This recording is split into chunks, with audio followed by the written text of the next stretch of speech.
Alright, let's talk about Trevor Lawrence. I want to make a video on him as obviously, Jaguars fans certainly looking ahead now, not paying attention too much to week 17, definitely paying a lot more attention to week 18, but still, I think it was a very good performance by him. If we're being honest, the box score stats on this one were just weird. He only threw the ball 21 times, but he had 17 completions, so an 80% completion percentage, actually 81%, if you round up.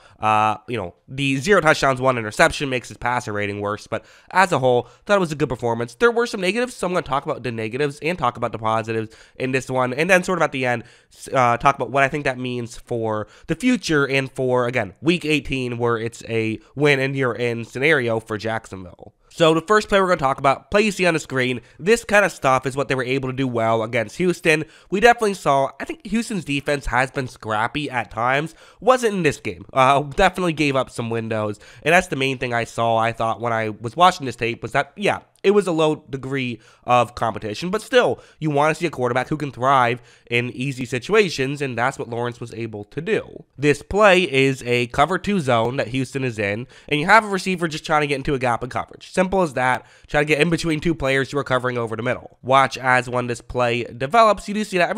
I'd say the linebacker probably should have picked up Marvin Jones here on this one. That's probably what should have happened.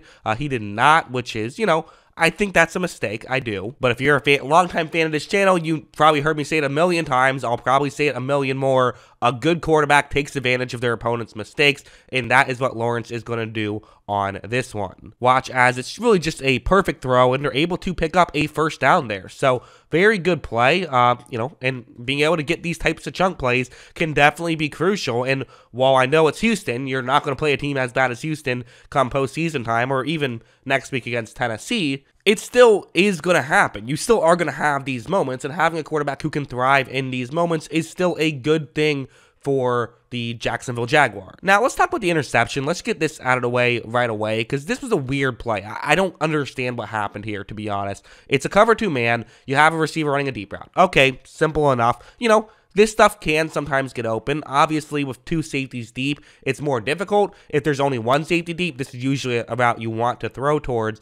But with 2 safeties deep, could get open, but you have to pay attention to what the safety is doing. Lawrence takes the snap, and the safety is actually, out of the play right here. He's going over the middle, so you could make this throw if you want to. I think making the throw is not a terrible decision. Here's where things get weird. While the receiver is going to be running a go route, I think Lawrence did not expect that to happen. Lawrence is expecting him to go over the middle.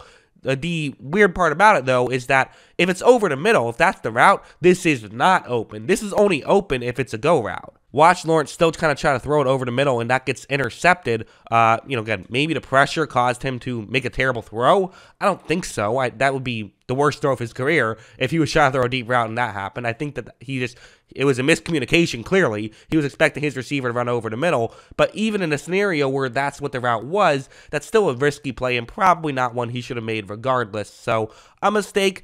Is this long-term concerning? I don't think so. His turnover-worthy play percentage this season has been middle of the pack, so he's 21st out of 40 eligible quarterbacks. So this is something he does too frequently, and again, this was kind of a miscommunication thing. No real big deal for me, but, it was a weird play. Figured I had to bring it up when talking about evaluating his game. Now, one thing that is, I think, good for Jacksonville is that we're just seeing so many opportunities of just, this scheme, the Doug Peterson scheme, working. And one of the things we talked about when this, when the hire was made was that Doug Peterson did a great job with Wentz of just making the offense easier for Carson Wentz. He's done the same thing for Lawrence, where you see what's happening here. It's a concept that's designed to get him to roll out towards his left, have a couple players who are going to be running in that direction. Look at how when this play begins, he's going to start, and there's just, this is as easy as it gets, right? You have a receiver who is wide open on this play. That would be great as is, but it's not just any receiver. This is Travis Etienne, a guy who you definitely want to get the ball in his hands if you can. The guy had over 100 yards rushing in this game on just 9 carries. I mean, that's crazy good statistics there. Also had 32 receiving yards, and this is going to be a chunk of them. Watch as you see him flip it to Etienne, who's going to pick up a ton of yards on this play. Really good stuff from Etienne, good stuff from Lawrence, I guess, but really just good stuff from Peterson, and good stuff with the play design as a whole. Everyone doing their part. Was that a great play from Lawrence? No, it was a fine play. He did his job, but that's the ideal scenario, right? When a quarterback doesn't have to be a star and can just do his job. Heading over here now, so this is just a great play, great timing play, and this is the thing that we've seen Lawrence just improve so much from year 1 to year 2, I think, is he's got the little details down, right? He always had the arm talent, he always had the physical tools, that's why he was considered such a hyped up prospect, but, one of the things that, he had in college and definitely had his rookie year is just he had a lot of learning to do. He had to figure this stuff out. In college, his offense really was screen pass, deep shot down the middle. In the NFL, it took him some time to get this stuff down, but it seems like he has it down now where, again, not a crazy concept or anything. It's a man coverage play. You see the route that Jones is going to be running, which, again, him and Jones seem to have a pretty good connection, and you're going to see it here. Watch as Lawrence takes the snap. He's going to look, and right here, okay, it's open for a bit, right? But here's the issue is, A, you got to factor in the situation. It's second down, so you don't need to get the first down, but you'd like to get the first down. You have to get to the 47-yard line here. That's right around where he's at. And also just the corner who's playing this, if he looks over and Lawrence doesn't time this one perfectly, this is kind of how pick sixes can sometimes happen.